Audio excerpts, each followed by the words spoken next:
natatagal.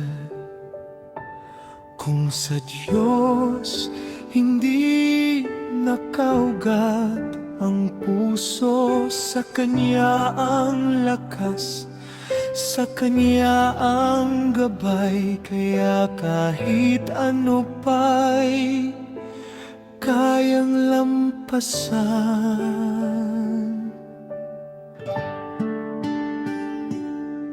Pag-ibig na di nakatali sa Diyos, parang barkong walang timon sa dagat ng unos. Kapag nakaangkla sa Kanya, walang bagyo ang makakawala.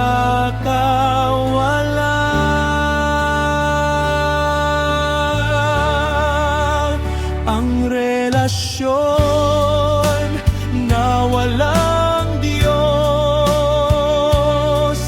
madaling mabigo. Pero kapag ang puso'y nakaangkla sa Kanya,